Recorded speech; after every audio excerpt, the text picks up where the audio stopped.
Hello and welcome to our session, Best Practices in Resilience Planning to Support Economic Recovery. I'm Brett Schwartz, Associate Director at the NADO Research Foundation and head up our Economic Resilience Initiatives, including Stronger CEDS, Stronger Regions program. I really hope you've been enjoying our virtual conference so far, and it's hard to believe that we're almost done, but we've got a great session in store for you now before we wrap up with our closing plenary. Our session today will take a closer look at how some of your colleagues have been integrating a resilience framework into their economic development and planning efforts to respond to various shocks and disruptions. We're going to hear 3 short presentations followed by a roundtable discussion with the panel. And then, of course, we'll open it up to all of you to share your questions and experiences. But before I introduce our speakers, I want to share a few opening remarks and comments.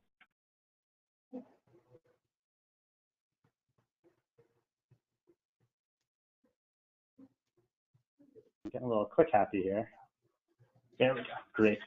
So this session and all the resilience-related training and resources we deliver at the NADO Research Foundation are created through our Stronger CEDS, Stronger Regions program, which is funded through the U.S. Economic Development Administration. And most of you on the call are likely familiar with the CEDS, but if not, the CEDS is the Comprehensive Economic Development Strategy, which is a locally based, regionally driven economic development planning process and document that really creates the space in your region to identify its strengths and weaknesses, bring together partners, generate good jobs, diversify the economy, and spur economic growth. So we're in this 4th year of this capacity building project with EDA, and they've been a tremendous partner, and we're really grateful for their ongoing support, which allows us to bring a mix of trainings like this to all of you. So for those of you on the call that work on your region CEDS, I just wanted to note that all the materials that we've developed through this program are available for free on our website, cedscentral.com. There you'll find webinar recordings, presentation slides, case studies, videos, reports, everything on all things CEDS. This website is updated regularly with new information and resources, so please make sure to check back often. So resilience, it's probably a term you've heard quite a bit about and are likely already familiar with to a certain extent, and we believe it's a really valuable framework to discuss many of the challenges facing communities in our current era. And we've embraced this broad and inclusive definition of resilience as the ability of a region or community to anticipate, withstand, and bounce back from any type of shock, disruption, or stress that it experiences. So up on the screen, you see a mix of these types of shocks that can impact communities. Of course, weather-related disasters and hazards and the impacts of climate change, as we're seeing much stronger and more frequent storms and weather events. The closure of a large employer, a military base, decline of an important industry that affects every single region around the country in some capacity. Issues caused by changes in workforce and the effects of automation. Those of you who joined us yesterday for our morning plenary heard all about kind of the future of work and the effects of automation and what that means for our communities and our residents. And of course, economic and social inequality. These are issues that have rightfully so become front page news. And of course, we all know that if we have unequal societies and unequal communities, we do not have resilient communities as well. And then finally, COVID-19 response and recovery, which is at the top of mind for all of us on the call today. A resilience framework should really be at the heart of all of your recovery efforts. But when we're talking about resilience and creating resilient communities and regions, we're not talking about getting back to the status quo following an event or an experience, but really getting to some pace better. And this means taking advantage of the opportunity to build and develop in a way that's better than the past. There's often a missed opportunity following a shock or experience in the rush to rebuild quickly or get back to normal. But by taking a closer look at ordinances, design guidelines, parking requirements, infrastructure opportunities, and the needs of all residents and community members, there's really a tremendous opportunity to get to a better place rather than creating the past, which may not have actually been optimal for everyone in the first place. Of course, there's a desire to get things up and running as soon as possible, especially now during this time of national trauma. But really try not to miss out on this opportunity that might present itself as you rebuild in a resilient way. So as our audience today is primarily staff from regional development organizations, I'm likely preaching to the choir here about the importance of thinking regionally when you're doing your resilience work. However, it's always important to really be able to frame your conversations when you're talking with stakeholders, elected officials, and funders about why thinking regionally is a must. It doesn't matter whether it's a weather-related disaster or economic shock or a downturn. These impacts don't give one thought to geographical or jurisdictional boundaries, as we'll hear from some of our examples today, which really makes the need to prepare and respond to shocks a regional effort that goes beyond individual communities and counties.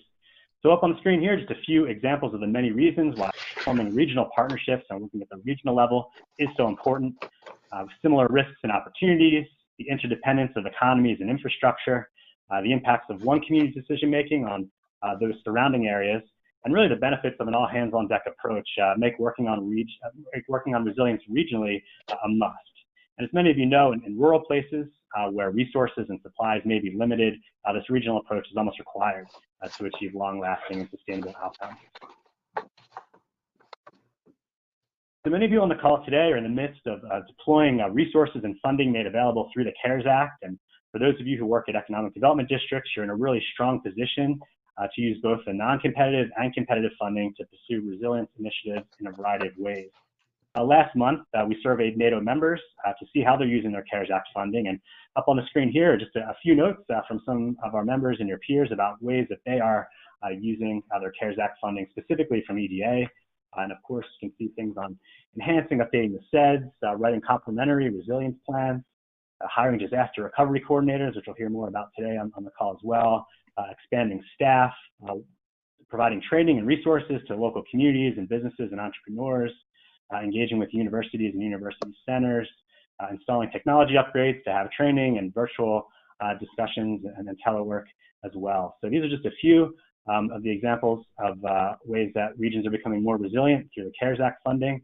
For those of you who joined us for our opening plenary back on Tuesday, you saw in real time when we did that Mentimeter survey, when everyone was typing in all the resources and ways that they're tackling that as well. Hopefully a few of you were able to join a few minutes ago for our block party when we had that discussion with EDA. So a lot happening, as you all know. Things are moving very quickly, but encourage you, if you can, to reach out to us at NADO and the NADO Research Foundation to really let us know what you're working on, how you're doing, what your needs are, and we'd love to be able to showcase your work and connect you with peers around the country as well. Any way that we can provide assistance at this time as you guys are deploying these funds in really creative and engaging ways. So with that, let's get to what you all came here today, and that's to hear from your peers who, again, are doing some really exciting and interesting work. We've got a phenomenal panel here. Really thrilled to be up here on the virtual podium with all of them. But today we'll be hearing from Laura Lewis Marchino, who's the Executive Director at the Region 9 Economic Development District of Southwest Colorado in Durango. Laura's going to be talking a bit about the Gold King Mine spill in 2015, which made national headlines, and you'll see some photos that might remind you of that experience. And she'll be talking about the recovery efforts in particular, what it was like hiring a disaster recovery coordinator and some of the work that they did. After Laura, we'll hear from Joshua Owens, who's the Executive Director at the Wharton Economic Development Commission in Wharton, Texas. Now, Josh actually is new to this job. He previously was on staff at the Houston-Galveston Area Council, HGAC, in Houston. He'll be talking about some of the work that he did while at HGAC on resilience planning, and particularly work engaging the local counties with some of this resilience planning efforts as well. So Josh brings a unique perspective now from working at the regional level to now being more at the local level. So be interested to hear about that. And then finally, we'll be hearing from Vicki Rusbolt. Vicki is the Director of Community and Business Services at the Eastern Maine Development Corporation in Bangor, Maine. She'll be talking about a really interesting program and initiative that they have launched called the Economic Opportunity Response Teams.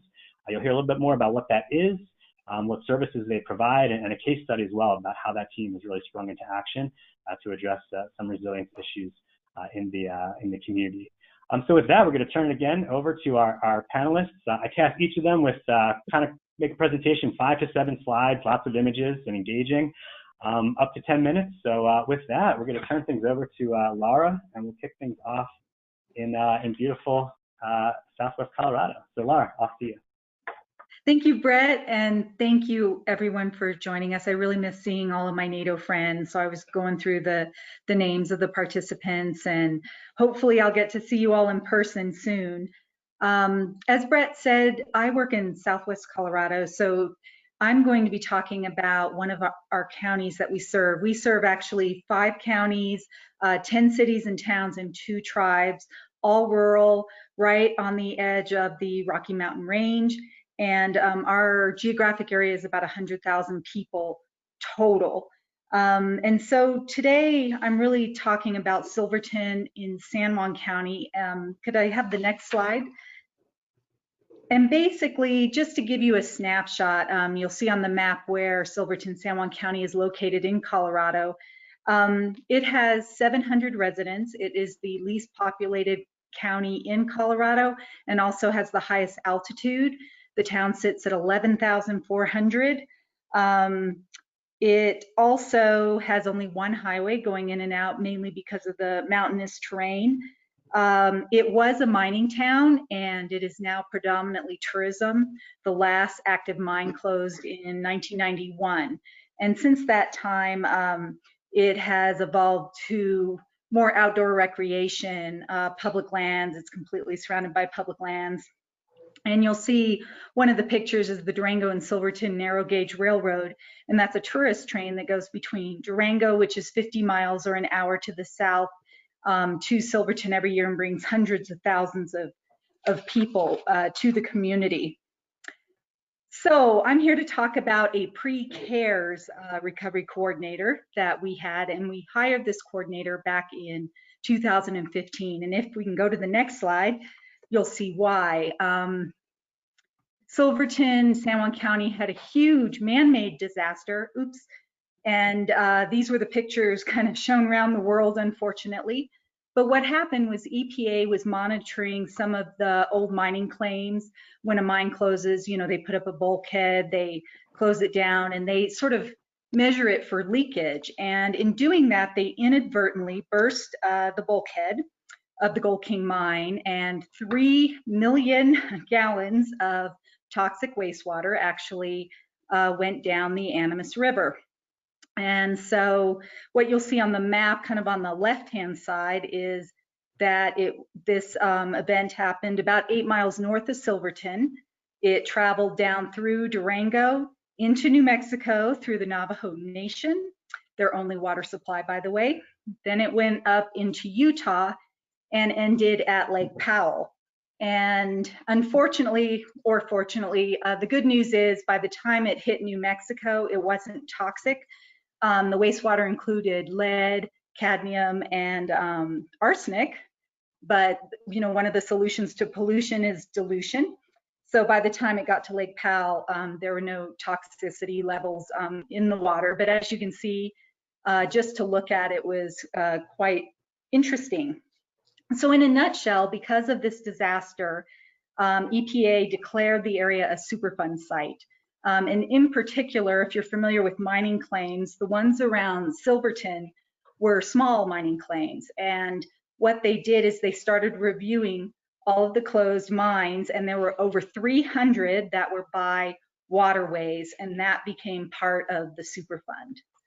So Silverton was just very worried about how it would affect tourism, how it would affect their quality of life moving forward. And thus a recovery coordinator was hired in early 2016. So if we could go to the next slide. This slide will basically kind of itemize some of the positives of our recovery coordinator. We got funding for it was a 2-year position, and we got it extended to 3 years, which I'll talk about more. But some of this itemizes what the recovery coordinator did. The one thing that they did is they were able to revitalize the economic development group in San Juan County. It had gone dormant primarily because, you know, it was the same 10 people. And so they were able to earn money and work also as an economic developer and raise money for their economic development efforts with the chamber, Region 9, the town, the county, and the school district. They also developed a resiliency plan. One of the goals of the recovery coordinator was to diversify the economy away from tourism. I'll talk more about why that didn't happen, but they really did. They were effective in expanding the tourism shoulder seasons. 90% of their economy was summer, and then they have the extreme ski area that kind of got the other 10% in the winter, but nothing, you know, in the fall and the spring. And so they really worked hard to diversify that. Obviously, navigating the Superfund site was critical, getting all the partners together, PIO, public information, marketing, answering questions so people knew you could visit. You weren't walking through, an orange, orange mush in the middle of the town. Also, they established a community food bank, which seems really basic, but it kind of shows the diversity of what a recovery coordinator would do. Because with the summer tourism being impacted by the Gold King mine spill, a lot of the economy was very seasonally based. And so having just a food drive to get people through this tough time was really important. They finalized a Silverton area trails plan. As you can kind of tell by these pictures, Silverton is surrounded by amazing public lands, BLM, U.S. Forest Service. And so trying to integrate private property with public lands and trail systems for ATVs, hiking, mountain bike trails to cross-country skiing, all of that was incorporated, which allowed for more outdoor use. I will mention more later gaps in telecommunication infrastructure, but one thing you will notice in telecommunications, it's lacking in rural areas, A, and B, with the extreme mountain passes, it is very expensive to get fiber into mountainous communities, especially if you only have 700 people where they're never going to get their investment back. So they did get fiber into Silverton in 2010, so we're way behind the curve, and it was not redundant. So I'll talk more about that. The recovery coordinator also started bi-monthly stakeholder meetings with all the public land entities, the town, the county, and then organizations within the community to kind of start with communications and collaboration.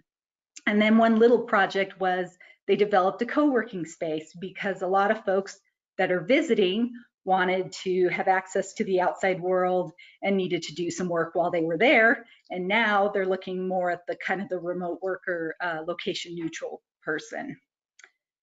So the reason we didn't get as much done for our recovery coordinator kind of goes to the next slide.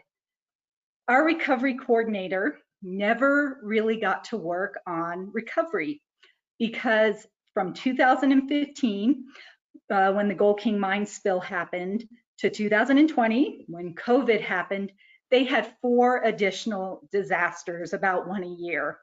And these pictures highlight that. But in a nutshell, after the Gold King mine spill occurred and it hurt their summer economy, that fall and winter had no snow. We had a drought, just a drought season.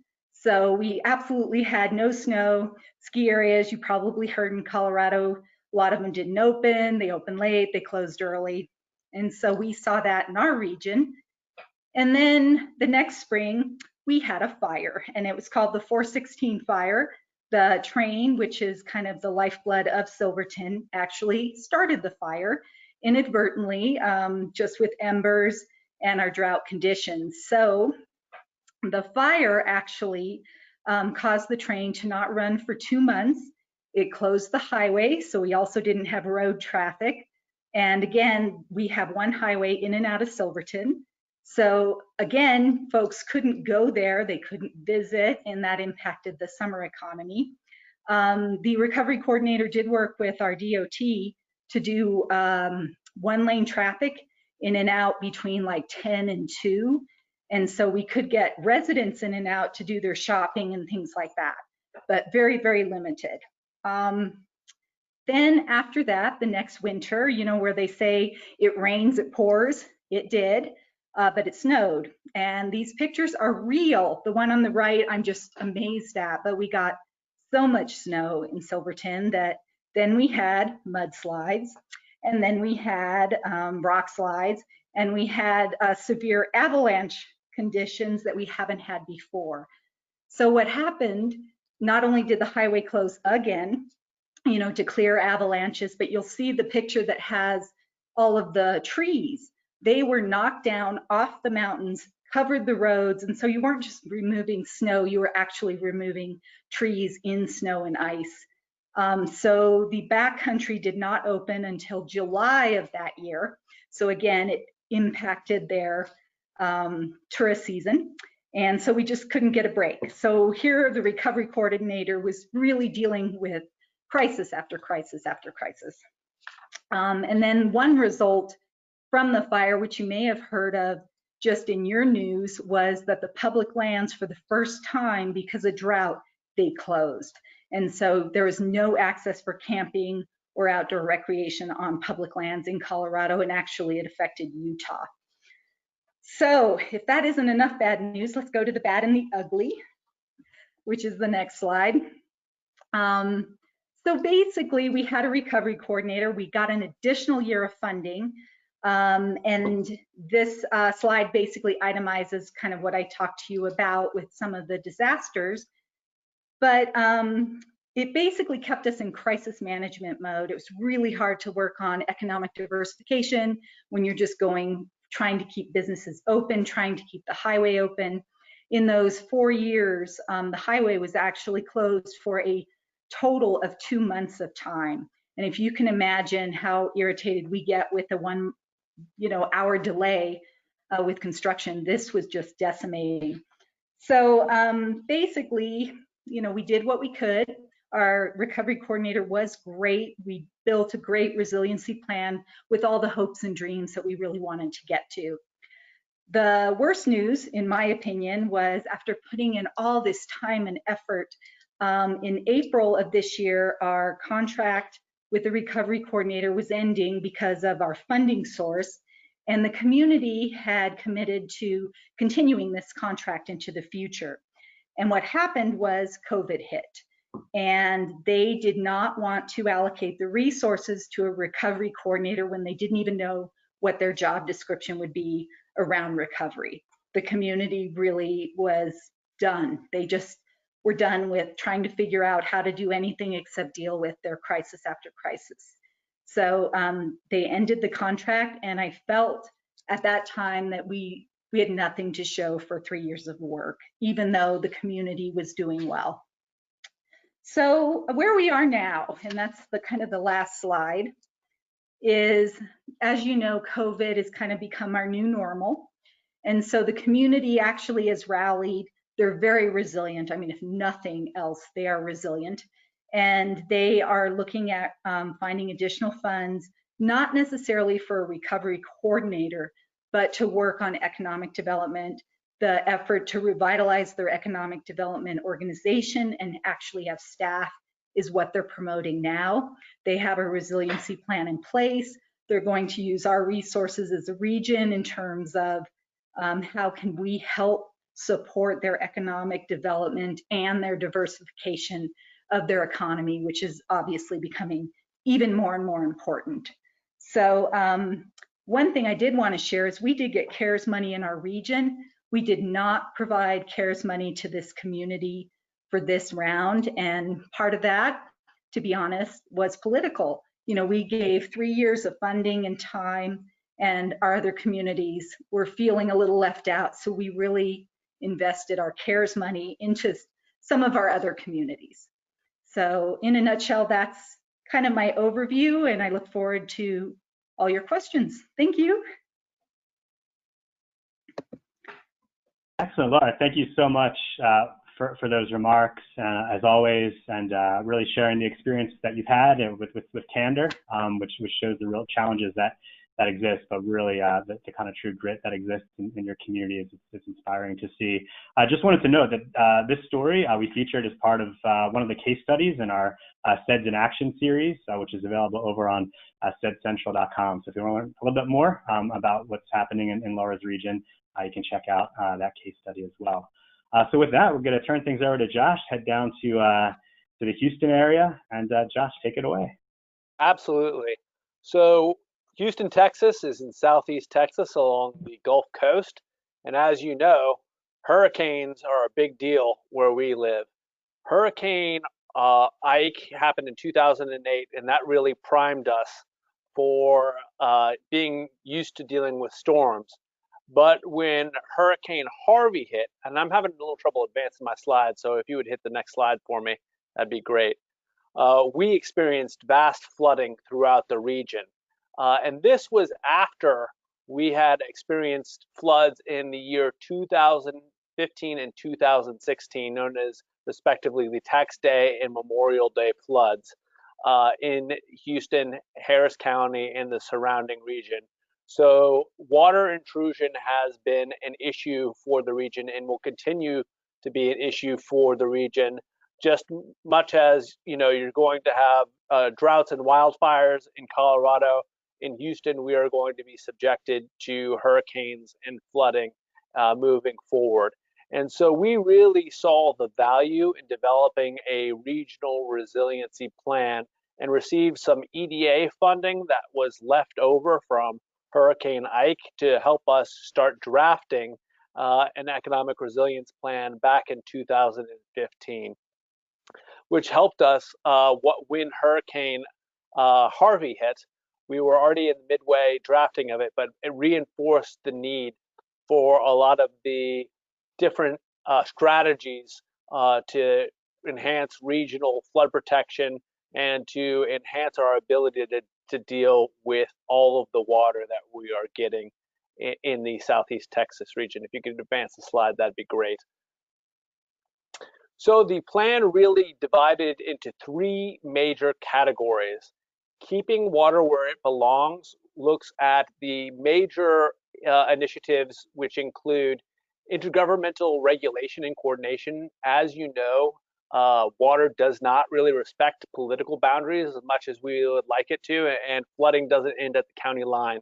So we worked with to help reaffirm and reestablish our drainage plans and our flood working groups to make sure that we were addressing drainage and water movement throughout the region. We looked at strategies to enhance infrastructure to prevent flooding, because without the physical infrastructure to prevent flooding, you're always going to have flooding. One of the major initiatives is looking at floodgates along the entrance to Galveston Bay, but there are also other projects throughout the region to enhance our ability to deal with both flooding and with drought, because back in 2010 to 2012, Texas had a major drought, which is kind of the inverse of the drainage problem. The third item we looked at is maintaining strong institutions. We do have flood districts throughout the region, and one of the things that we found is that if those flood districts don't have a long-term staff who really knows their district, they didn't perform as well. So we looked at the institutional development we needed. Defending Great Places looked at how we could create actionable plans to coordinate development, how we could invest in the infrastructure needed to spur development within our existing cities, and how to attract employers through creating a community vision. So we've already have, with our existing cities, we already have so much infrastructure in place, and how do you keep those great places resilient is what we were looking at. And then our third category was future proofing, where we examined workforce development and demographic change, and how we can respond to those demographic changes effectively to maintain our economic competitiveness, including best practices around how we integrate new demographic groups, and we adjust for our educational system so that it's responsive to our actual job needs. One of the other things we looked at under this category was future-proofing and utility hardening, and looking at what we would need moving forward in terms of storm-proofing and smart mobility technology. So those were the major categories of the regional plan and kind of the high-level ideas. But if you'd advance to the next slide, some of the most valuable, I skipped right through these slides. So this is the keeping water where it belongs in the floodgate. One more slide, please. And this is the defending great places, where we looked at planning and initiatives to enhance our existing infrastructure and to make it more viable. And then the final one was future proofing. And this is an example of how Brazosport College down on the Texas Gulf Coast is training workers directly with companies to make sure that they have the workforce they need to be competitive. But what I was getting to in the next slide is some of the most valuable parts of the initiative were working on the local level and the process which we developed this plan. And that's what I really want to emphasize in this presentation that's transportable to your region and what you're going to be doing with your economic recovery coordinators. What we did initially, and we looked at it overall, and resiliency, as much as it's important to coordinate across the region, we really need to work with the local governments who are going to be implementing projects and helping them understand their risks and vulnerabilities. So we began the process with by creating a desktop profile of each county that included their data and all of the elements that we knew about their community. And we sent that to them, several weeks before we met with the different cities in the community, and also we met with their economic development professionals, and we brought them together with their emergency management coordinators, which is something that hadn't really been done across the region. It was very valuable to have that cross coordination and to help them understand how their economic development projects were going to be impacted by different resiliency challenges that were presented by the emergency management coordinators, and also what the emergency management coordinators' priority projects under their hazard mitigation plans were, and how that could potentially impact economic development. And frankly, those silos hadn't really spoken to each other, and they hadn't spoken across county and across jurisdictions within those counties very well. So that was the initial workbook, and that also helped us build relationships across the region with all of these different folks that were actually going to be working in the touch of economic development and economic resiliency. And then once we gathered all that information and we gathered their strategies and we gathered their ideas, we produced an a county-wide economic resilience profile where we highlighted their major economic development projects and also their demographic and socioeconomic information, along with what resiliency and hazard mitigation projects were being taken, so that they could have a real idea of what their risks and what strategies could be employed to ameliorate those risks. So we really had a great time working with our counties and with our cities and our emergency management coordinators, our economic development professionals, our chambers of commerce, to really hash out how these communities could be more resilient and really focus it in on actual projects that were going to go in and foster some coordination. So that was, I would argue, was the most successful part of the project, rather than identifying larger regional needs, was working within these counties and jurisdictions and seeing how they could align their mitigation projects and their economic development projects for maximum economic resilience. Next slide, please.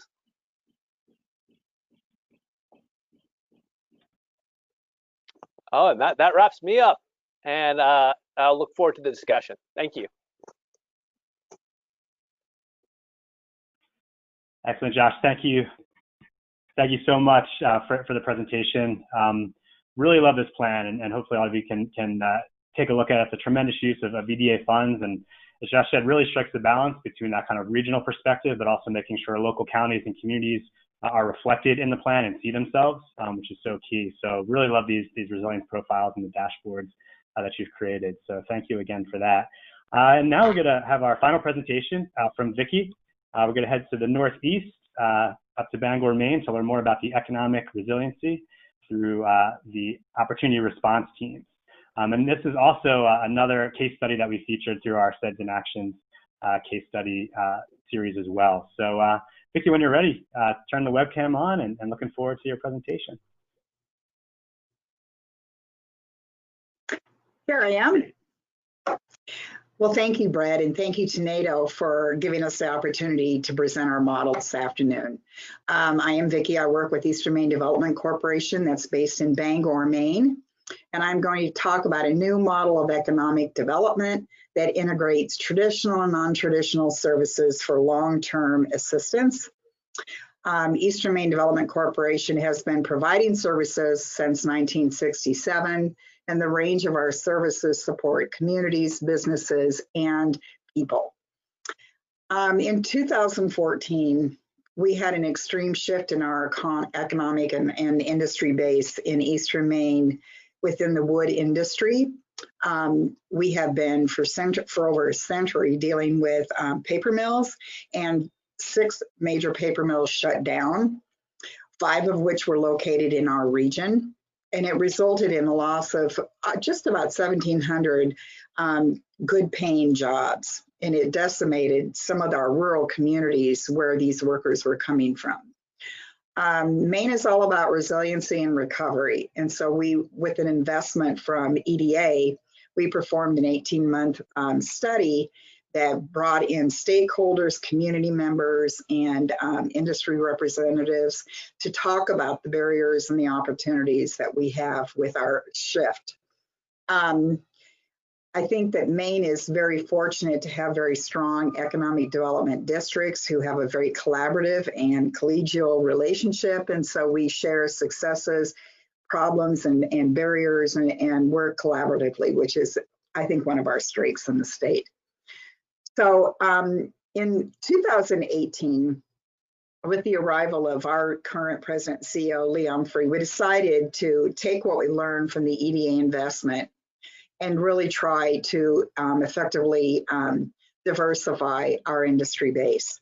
And at that time, we needed to think about how we provided economic development. The old way of doing business just doesn't seem to be the way to go moving forward, at least for us.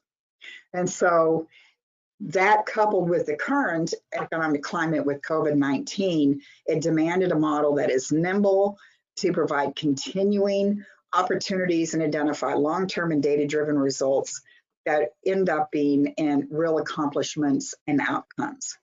So next slide. The economic opportunity response team is the name of, or EORT is the name of our new economic model. And what it does is combines the traditional with untraditional or more unique services to help with a whole range of issues that can arise out of this shift in our economy. So we continue to provide services such as planning and lending and government contracting, just to name a few of those services. But we've coupled that with new services that have integrated our model with a bottom-up approach.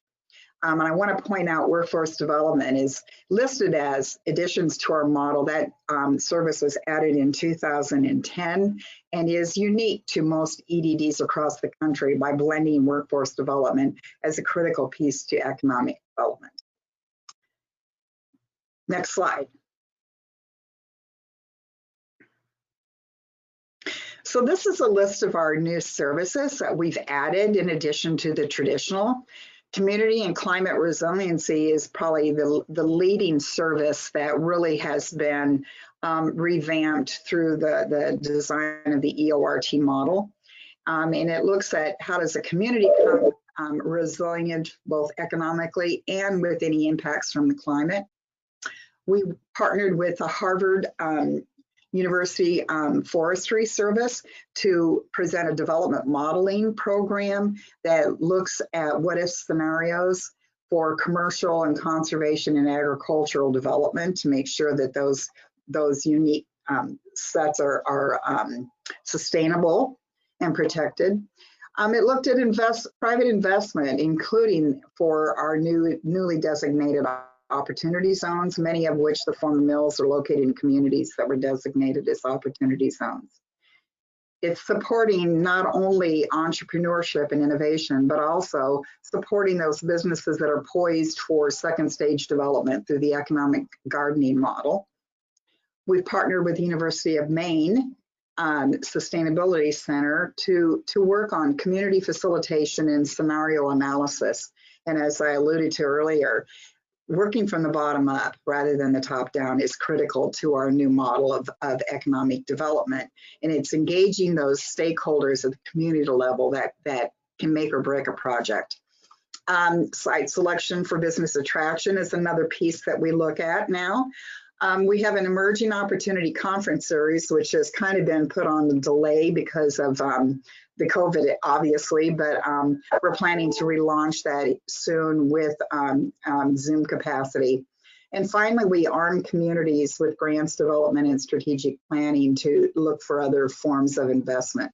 And I should say, we're very rural, as was described by the other panelists, and most of our communities do not have that talent or professional level within their community and rely on the economic development districts and other partners in the region to help them do the work that they need to do to uncover opportunities and overcome barriers. So next slide. So what's different? We're proactive instead of reactive.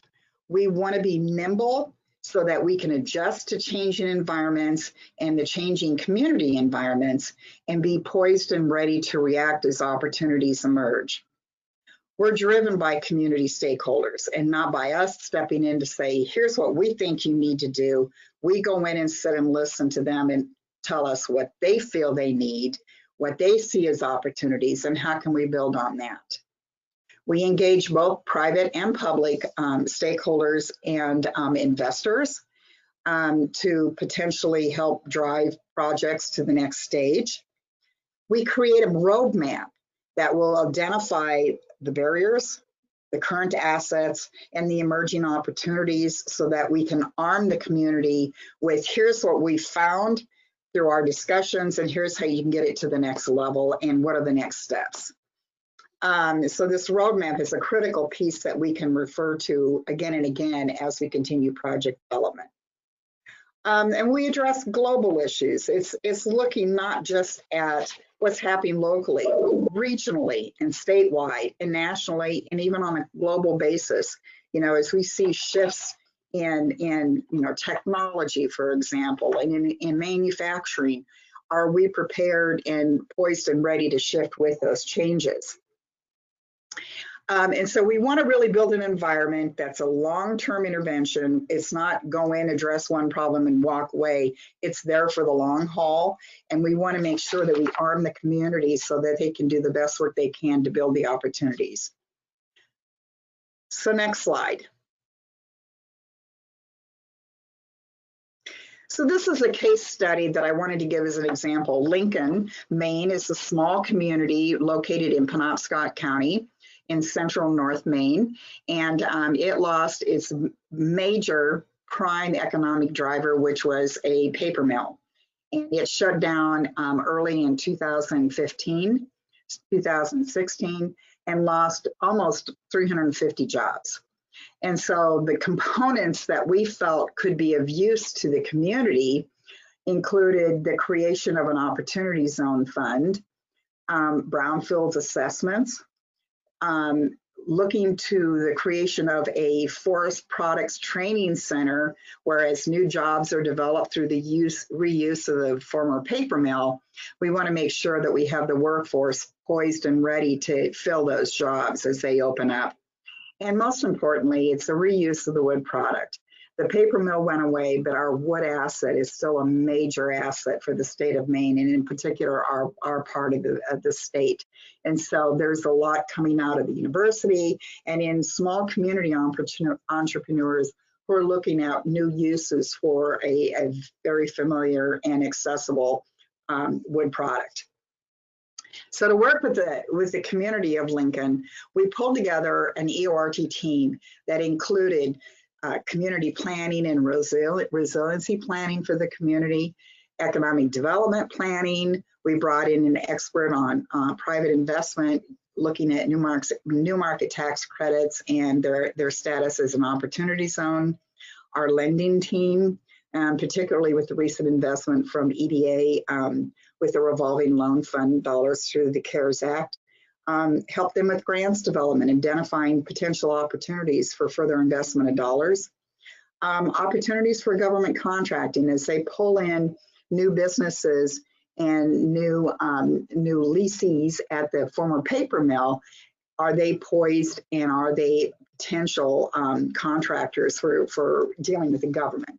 And finally, we brought in workforce development who could help with those pieces of connecting people looking for a job with the job opportunities. What's important to remember or to note is that with the reinvestment in the redevelopment of the mill site in Lincoln, there's the potential of creating 150 to 200 new livable wage, good paying jobs. And we want to make sure that we have people poised to take those jobs.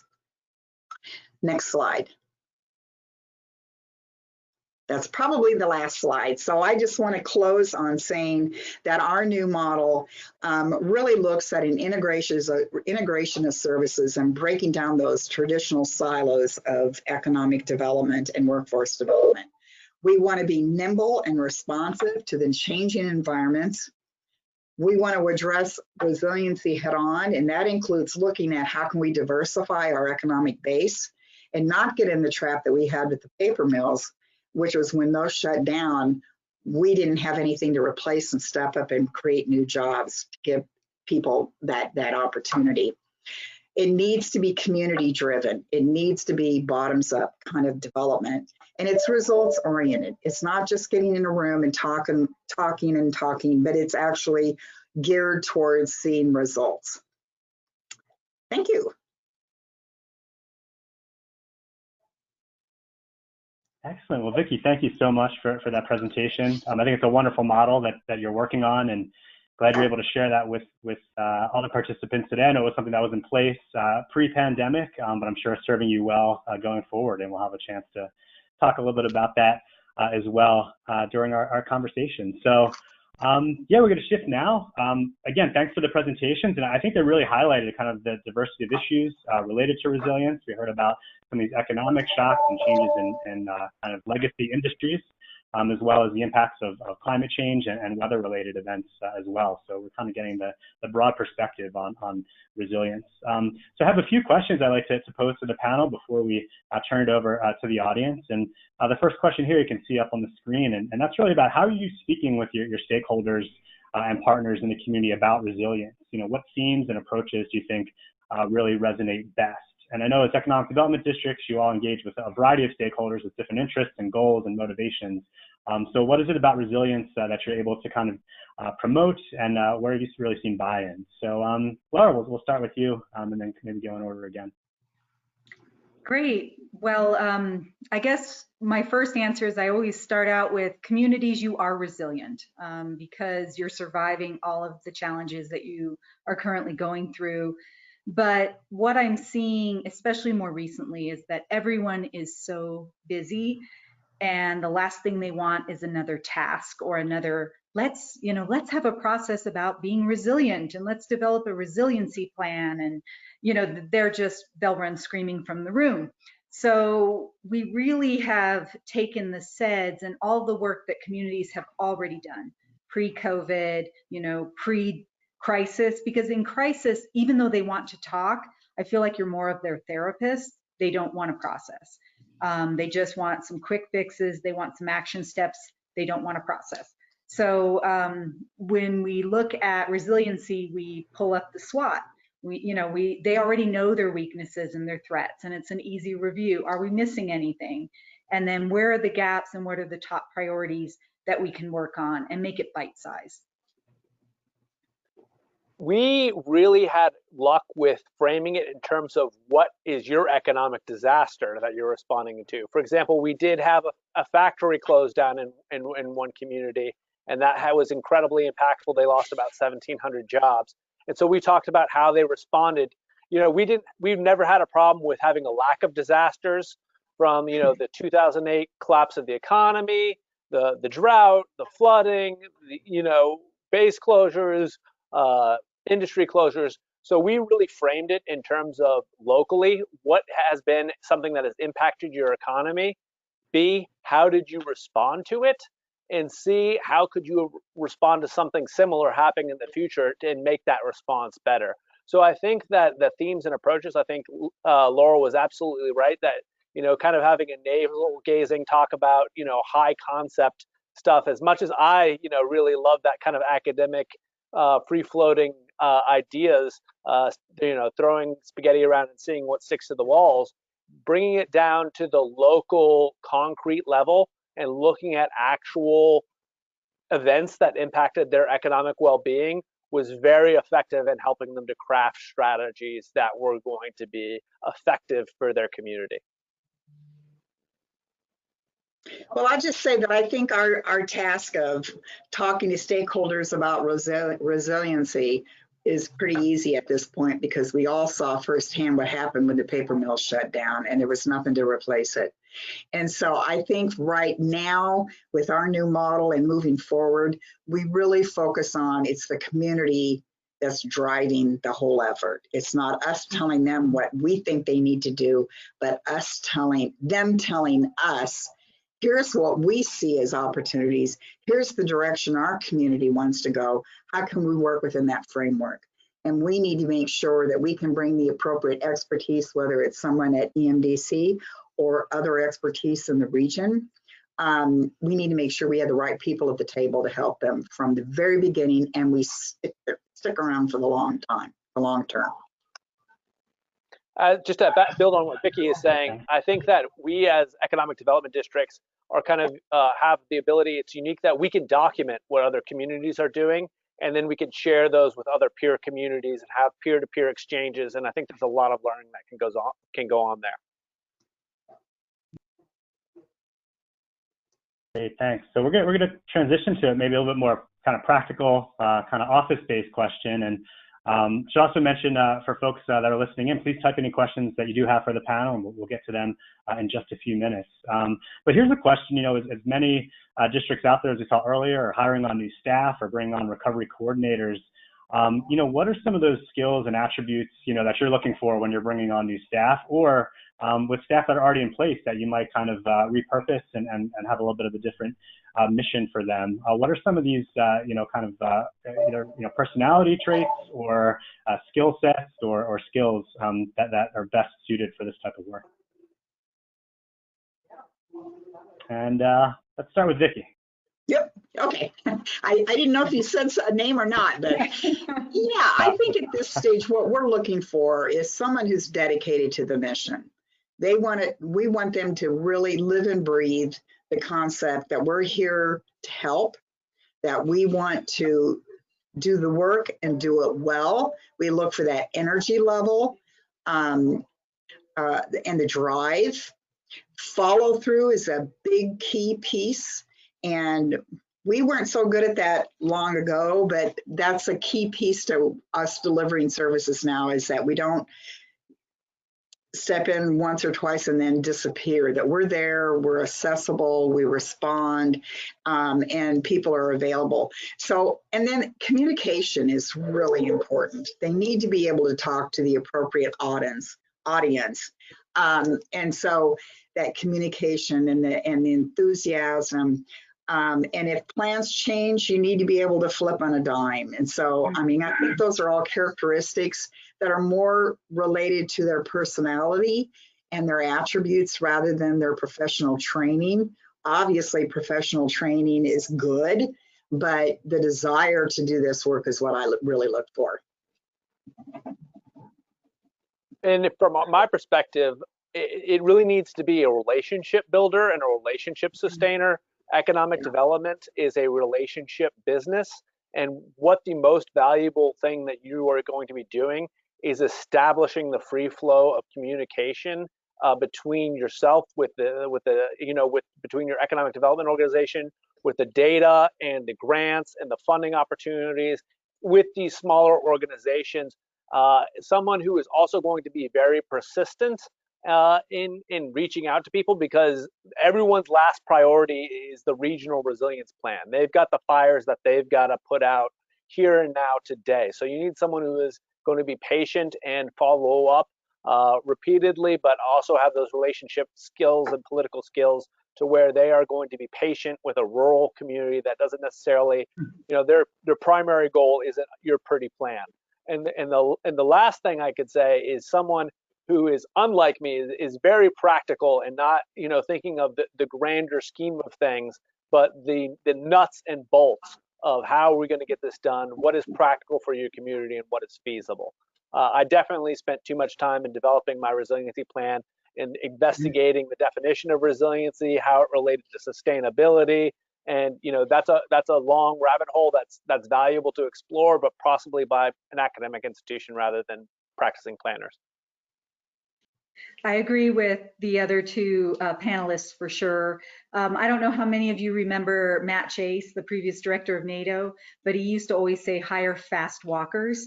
And I actually have taken that because when you think of the personality type, someone that walks really fast and, they've got that energy, they've got that passion and drive, that's kind of what you want. But in general, you want a generalist. You want someone who knows a little bit about everything, but they're not necessarily an expert because they're learning along with the community. So you don't want someone that's telling someone what to do. You want someone who can listen and implement. And that's what I see as key. And then the only other thing that wasn't mentioned by anyone else was facilitation skills.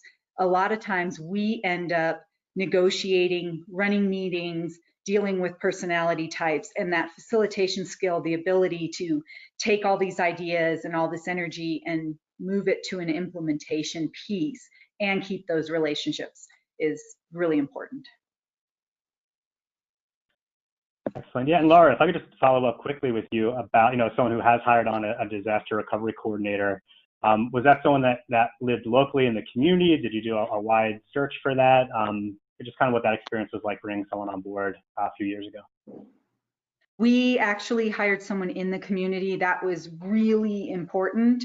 And they wanted that. I think it worked because they could hit the ground running. The negative is there was no clean slate. They already had, the opinion set based on the smallness of the town. So, but I think you're dealing with that in any situation. We've also hired our new recovery coordinator with CARES funding. That's somebody that's coming in from outside of the community. So, you have to get a feel for what the community will accept, I think.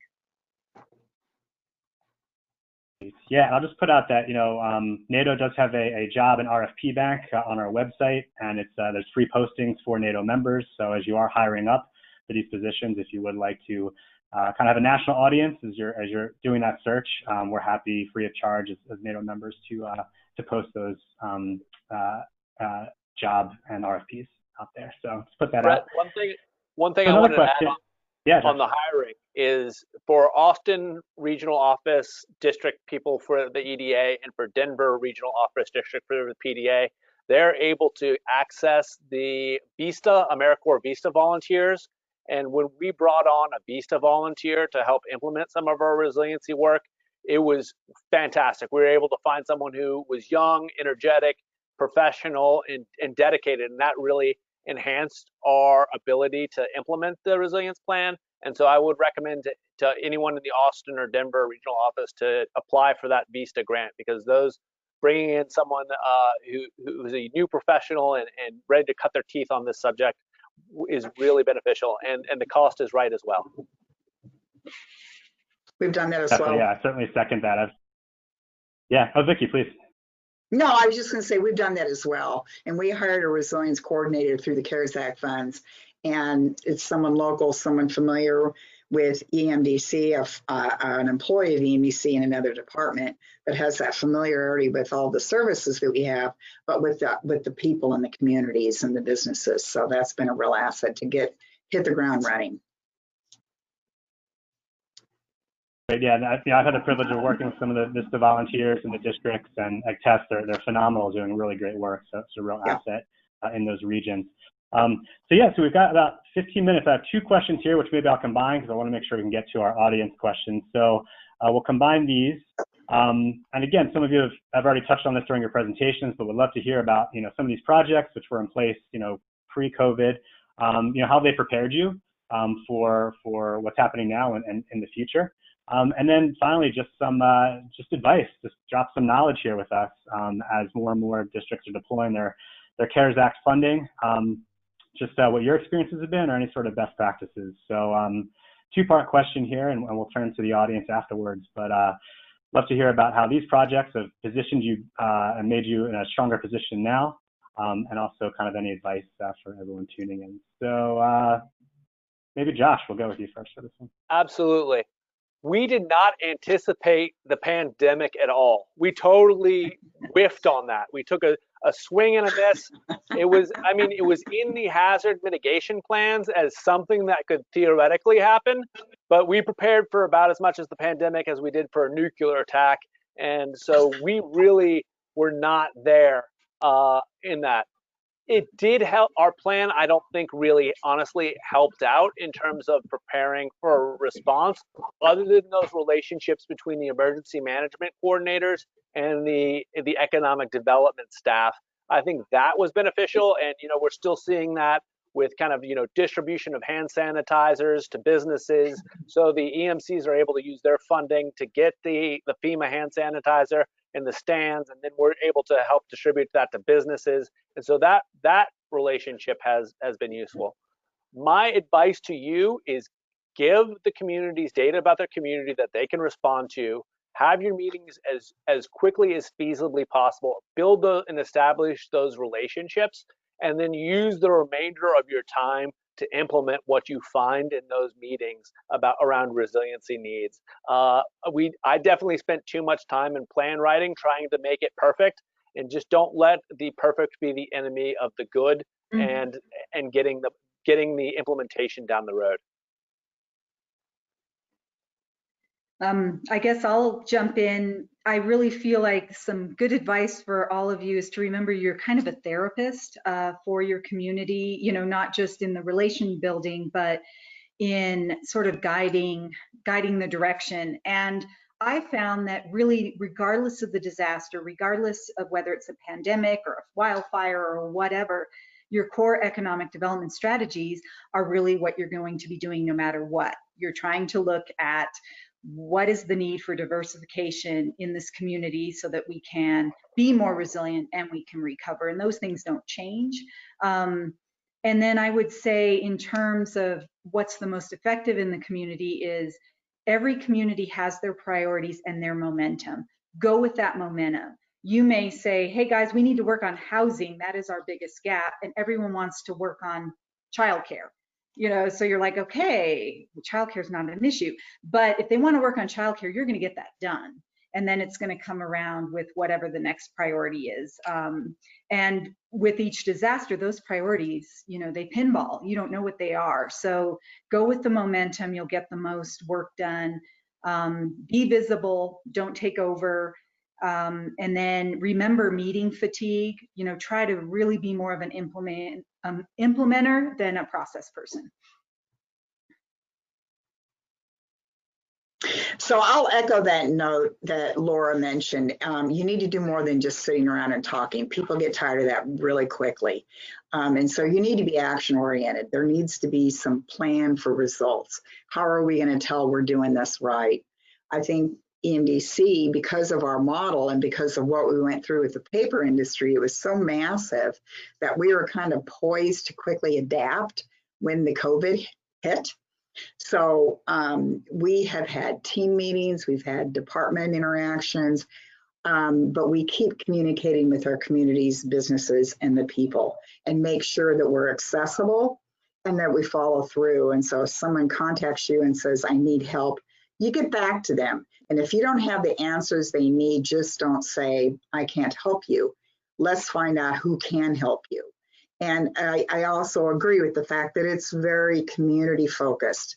And so I think if you give some of that ownership, that skin in the game to the community stakeholders that you're engaging, to know that their opinions are what's driving the whole process, I think you keep them there for the long haul. But you've got to be nimble. You've got to be ready to adjust. And you need to be collaborative and welcoming in the whole process, and learn from what you've done, both good and bad, because you may not want to apply it exactly as done in another community, but there could be aspects that could work for someone else as well. Or this didn't work, we tried it, it didn't work. We'll tell you why it didn't work, and then we can go from there. Excellent advice from all of you. And so thanks so much for this little roundtable portion of our proceedings. And we've already had a bunch of questions come through. We've got about 10 minutes left. We'll try to get through as many of these as we can. If not, feel free to follow up with me, and I'm happy to route the question to the speaker here. But Vicki, there's one that came in for you right off the bat here, and that's your point about the Opportunity Zone Fund in your region. As we know, this has been challenging for small rural regions to have that private investment and the Opportunity Zone taking off. So this question is just asking about what's that experience like? Did you reach out? Did they come to you? Just explain engaging with the Opportunity Fund. Well, we got engaged in the whole Opportunity Zone process at the very beginning when the state was looking who should be an Opportunity Zone. And we worked with specific communities and made recommendations, many of whom were selected.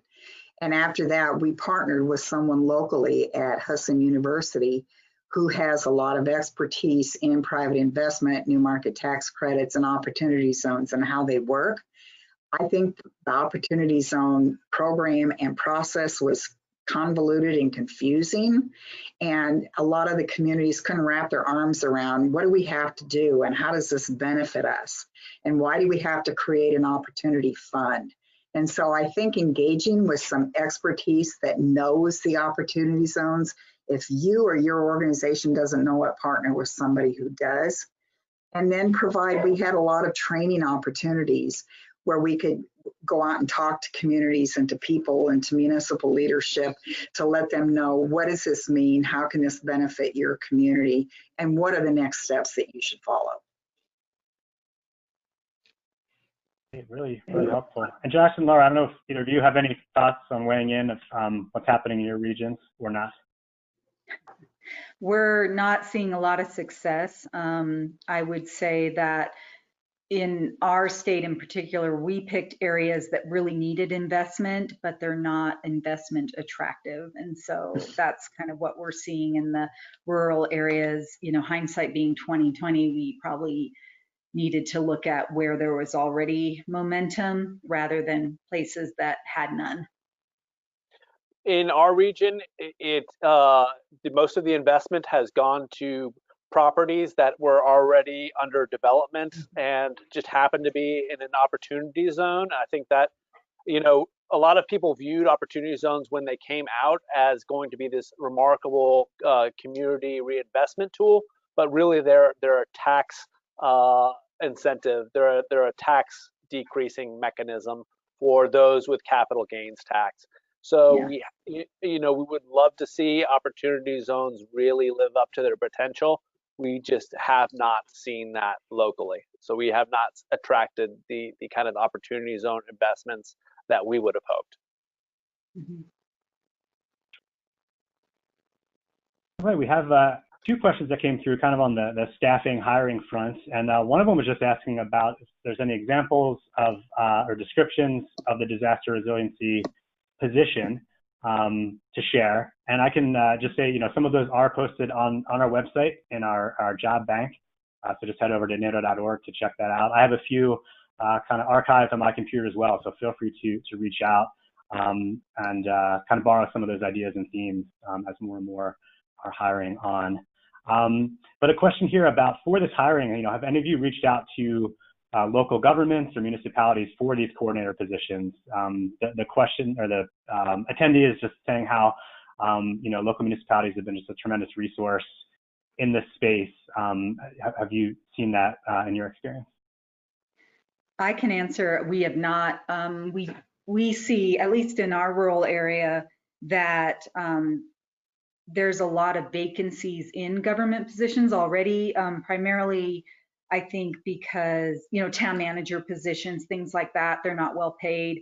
So there hasn't been a bandwidth where I see a bunch of expertise that we should go hire. And then honestly, even though we have very similar positions and partnerships, there just doesn't seem to be the job market.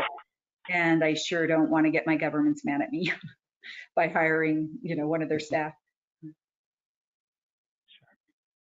Well, I would just say that I can give as an example a project that I'm working on now with Penobscot and Piscataquis County that has to do with rural transportation. And EMDC is facilitating this project, but it started with a conversation with someone in public health. And it's connecting people to healthcare, to jobs, to education, and coming in from very rural, remote communities to get into that kind of hub which is Bangor. In any event, I just saw an email come through and it made me lose my train of thought.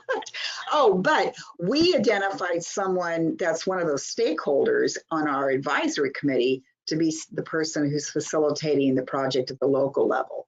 And so that's gotten a little bit of investment and ownership in the community from that side of things. But I mean, we have diverse people that are in the conversations representing municipal, state legislator, we have transportation, we have social services, we have educational libraries. So we get a very mixed group involved in the planning of the project, and then we share the ownership. It's not just all the money comes to us or all the responsibility and the glory comes to us. We're in this together. And sometimes by doing just that small piece, we'll get more acceptance of the project at the local level.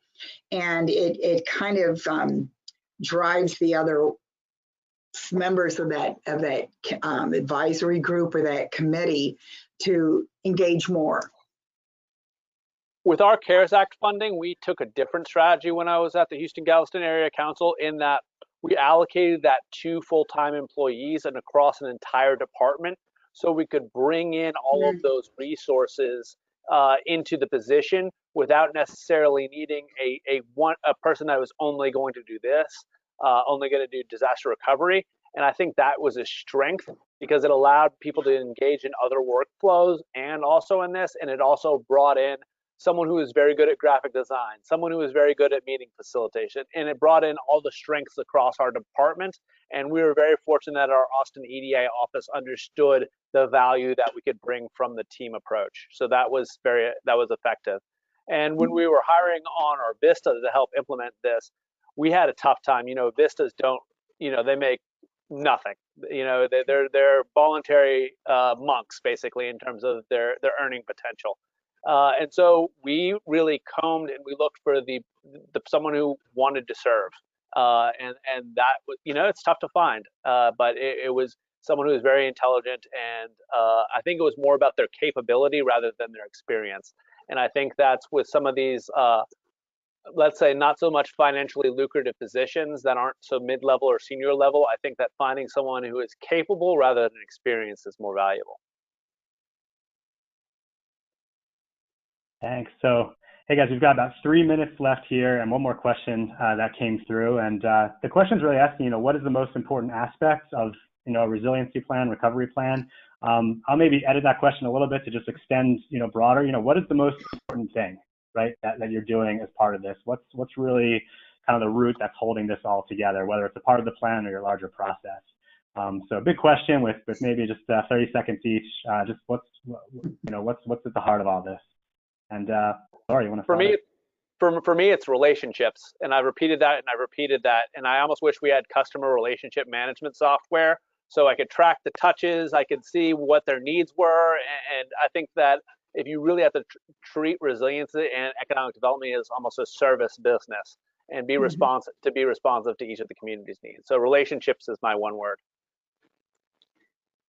I took it more literally with when you were talking about, you know, what part of the plan, and I always think the next steps. It's all this stuff you have to do that, you know, you want to try to show that you've accomplished. Well, I think I agree with both of you. I think that the era collaboration is really key, and everybody has an equal voice. And, you know, I think that driving a project for sustainability, there needs to be a goal of action. There needs to be results, and it can't just be talking and more talking, because we all have more than enough of those kinds of meetings going on that end up with nothing, and you feel kind of cheated, or this was a waste of my time. So there needs to be, right from the get-go, that identification as, here's what we hope to have at the end of this project, and you're going to drive those decisions. One of the things that I wish our plan had more spelled out is, here is the goal, here are the micro steps that you will need to take as a municipality or an organization in order to reach that, rather than just say, oh, we need the short line railroad here. Here are the steps that we would need to formulate that short line railroad. And I wish we had really taken the time to spell that out more in black and white. Excellent. Well, Josh, Vicki, and Laura, I want to thank you all so much for your presentation. This was a lot of fun. Always great chatting with you, even if it is in this remote setting here. And thanks for all the good work that you're doing and sharing with the group. And thanks to everyone who's on the call right now. You all can't see each other. There's close to 100 that are tuned in. This is really hard work. These are tough times, challenging times, but just know you're out there. You know, the whole NADO family and the EDD network, you know, it's there. And you know, make sure to lean on each other and connect. And lean on NADO as well. That's what we're here for, to kind of build those connections. So you're not alone. You're doing good work, and you can do it. So thanks again for that. Again, this recording and others will be made available later, but this one in particular will be up shortly on CEDS Central, along with all of our other resources and the case studies that were linked in the chat box. So feel free to head over there, and whether you know, first time working on the CEDS or you've been doing this for decades, hopefully there's something there of interest to you. So with that, I can't believe I'm saying this, but we are approaching our closing plenary. So the last session of the conference is going to start at 3:15 Eastern over in room A. So we're going to close this room out shortly. That topic is on virtual advocacy strategies during the COVID-19 era. NADO and all of you have had tremendous successes and wins during this time on the advocacy and legislative fronts, despite being in a virtual world. So we're going to hear some best practices for continuing that and building relationships with elected officials and federal partners as well. So with that, we're going to close things out. Thanks again so much to all of you. Be well, and we'll see you over in room A at 3:15. So take care, guys. Thank you so much. Bye-bye, y'all. All right. See you Go later. forth and be resilient. All right. That's right. Absolutely.